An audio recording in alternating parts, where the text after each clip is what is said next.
নমস্কার, জয় মা দুর্গা। আমি মৈত্রেয়ী দেবী। আজকে আপনাদের যে বিষয়টি নিয়ে আমি আলোচনা করব সেটা ধর্মীয় শাস্ত্র এবং জ্যোতিষ অনুযায়ী একটি গুরুত্বপূর্ণ বিষয়।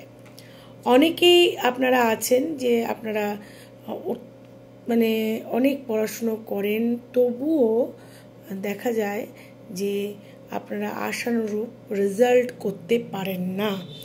এছাড়াও অনেক সময় আপনারা এবং আপনাদের যে বাচ্চারা আছে, অভিভাবকরা লক্ষ্য করে দেখবেন আপনার বাচ্চা হয়তো খুব মনোযোগ দিয়ে একটা পড়াশুনো করছে, কিন্তু সে তার যে রেজাল্টটা তার করা উচিত সেটা করতে পারছে না, বা পরীক্ষার খাতায় লিখতে গেলে ভুল করছে। এমনকি যারা পড়াশুনো করেন বিদ্যার্থী, তাদের কিন্তু অনেক সময় দেখা যায় উচ্চ বিদ্যার ক্ষেত্রে অত্যন্ত বাধা হয়ে পড়ে। কিছুতেই সেই বাধা অতিক্রম করে তারা তাদের অ্যাম্বিশন অনুযায়ী, তাদের ইচ্ছা অনুযায়ী একটা ভালো জায়গায় যাওয়ার যে ইচ্ছা তাদের, সেই চেষ্টাটায় সব সময় ব্যর্থ হয়ে যান কোনো কারণ ছাড়াই। দেখা যায় যে তার হয়তো যতটা পড়া উচিত সে তার থেকেও বেশি পড়ছে বা বেশি চেষ্টা করছে, কিন্তু কিছুতেই তারা একটা বাধা উৎপন্ন হয়ে গেছে তাদের লাইফে।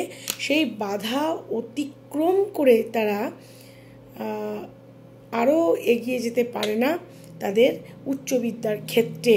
তো এই জিনিসটা কিন্তু অনেক সময় দেখা যায়, এবং বেশিরভাগ ক্ষেত্রে অনেকে দেখে থাকবেন যে যারা কিনা মাধ্যমিক বা উচ্চ মাধ্যমিকে ভালো রেজাল্ট করেছে, ভালো স্টুডেন্ট, কিন্তু সে তার কিছুতেই লক্ষ্যর দিকে এগিয়ে যেতে পারছে না, বারবার ড্রপ দিতে হচ্ছে তাকে পড়াশুনোয় কিন্তু তার আস্তে আস্তে মনটা কিন্তু নষ্ট হয়ে যাচ্ছে, হতাশা এবং ডিপ্রেশন চলে আসছে। তো এক্ষেত্রে আপনারা কি করবেন এই বাধা বিঘ্ন দূর করার জন্য? তো আমি সবার আগে বলবো, কোনো টোটকা, কোনো জাদু টোনা না করে আপনারা সবার আগে ধর্মীয় শাস্ত্র অনুযায়ী আমাদের একটা কাজ করে নিন। দেখুন, আমাদের ধর্মশাস্ত্রে কথা আছে, হিন্দু ধর্মশাস্ত্রে কথা আছে যে যদি কিনা কোনো রকম কোনো সংকট বা বিঘ্ন উপস্থিত হয়, তাহলে সবার প্রথমে আমরা গণেশ ঠাকুরের যদি স্মরণ করি, গণেশ ঠাকুরকে যদি আমরা ডাকি বা গণেশ ঠাকুরের কাছে আমরা যদি প্রার্থনা করি, তাহলে কিন্তু আমাদের গণেশ ঠাকুরের আশীর্বাদে সেই বাধা বিঘ্ন বা সংকট দূরীভূত হয়।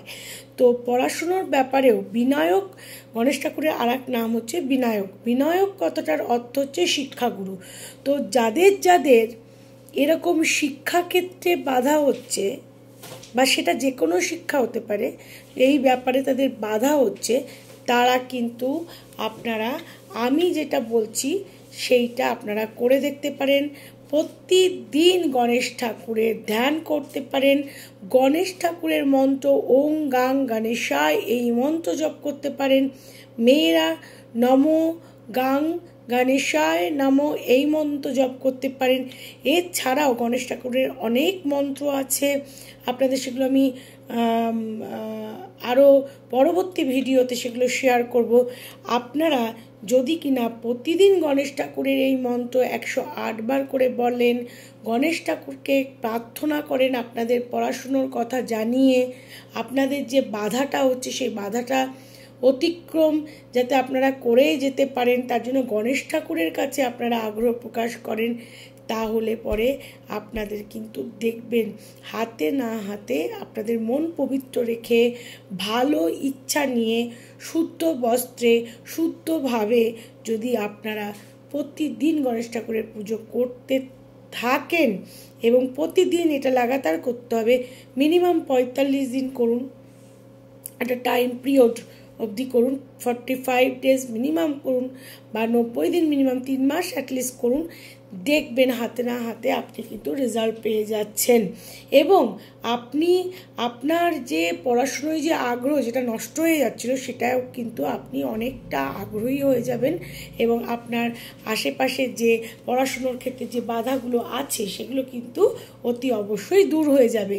আপনি বুধবার দিন করে আপনারা বিশেষ করে গণেশ ঠাকুরকে দুর্বা অর্পণ করুন। দুর্বা যেটা অর্পণ করবেন সেটা 21টা দুব্বা বা 28টা দুব্বা আপনারা অর্পণ করতে পারেন একসঙ্গে বেঁধে, সুতোর মধ্যে বেঁধে একসঙ্গে একটু একগুচ্ছ দুব্ব আপনারা সাদা চন্দনে চর্চিত করে বা হলুদ চন্দনে চর্চিত করে গণেশ ঠাকুরের কোনো বিগ্রহ বা ফটো যেটার প্রাণ প্রতিষ্ঠিত করা আছে সেরকম জায়গায় আপনি অর্পণ করতে থাকতেই পারেন। এছাড়া আপনি যদি বুধবার দিনকে লাড্ডু প্রদান করেন এবং গণেশ ঠাকুরের ভোগে এবং জলে কিন্তু দুব্বর জায়গায়, তুলসীর জায়গায় দুব্ব আপনারা দিয়ে দেবেন এবং গণেশ ঠাকুরের মাথায় প্রতিদিন রড়ি বা হলুদ চন্দন বা সাদা চন্দন আপনারা যদি অর্পণ করেন এবং গণেশ ঠাকুরের পায়ে যদি রড়ি যদি আপনারা লাগিয়ে ছুঁয়ে সেই রড়ি যদি নিজের কপালে লাগান বা হলুদ চন্দন যদি নিজের কপালে লাগান তাহলে কিন্তু আপনারা দেখবেন রেজাল্টটা আরও ভালো পাবেন। এই জন্য আমি আপনাদেরকে বলবো আপনারা অতি অবশ্যই যাদের এই ধরনের আপনারা ভালো স্টুডেন্ট হওয়া সত্ত্বেও বা আপনার বাড়িতে যদি আপনার ছেলেমেয়েরা যদি ভালো স্টুডেন্ট হওয়া সত্ত্বেও যদি পড়াশুনোয় বাধা বিঘ্ন আসে, কিছুতেই পড়াশুনোতে এগিয়ে যেতে পারছে না, তাদের সেই ট্যালেন্ট থাকা সত্ত্বেও, তাহলে কিন্তু অতি অবশ্যই এক ধ্যানে এক জ্ঞানে প্রতিদিন করান গণেশ ঠাকুরের পুজো, গণেশ ঠাকুরের ধ্যান, নিজে মুখে মন্ত্র উচ্চারণ করুক, উলের আসনে বসে গণেশ ঠাকুরের বিগ্রহের সামনে বা গণেশ ঠাকুরের যে ছবি আছে তার সামনে বসে আমার কথা মতো আপনারা ওং গাং গণেশায় নমো এই মন্ত্রটা আর গাং বীজ মন্ত্র, গাং গাং এই বীজ মন্ত্র এটা জপ করতে থাকুন বা আপনার ছেলে মেয়েকে বলুন যে এই মন্ত্র যাতে তারা জপ করেন। অন্তত 108 বার এই মন্ত্র জপ করবে আর প্রতিদিন করবে, লাগাতার করবে এবং পারলে গণেশ ঠাকুরকে প্রতি বুধবার লাড্ডু অতি অবশ্যই অর্পণ করে তার প্রসাদ রূপে সেই অর্পণ করা লাড্ডু সবার মধ্যে বন্টন করে নিজে আপনার সেই প্রসাদটা প্রসন্ন মনে গ্রহণ করবেন। দেখবেন আস্তে আস্তে আপনার পড়াশুনোর যে বাধা সেটা কিন্তু অনেকটাই কেটে যেতে পারে।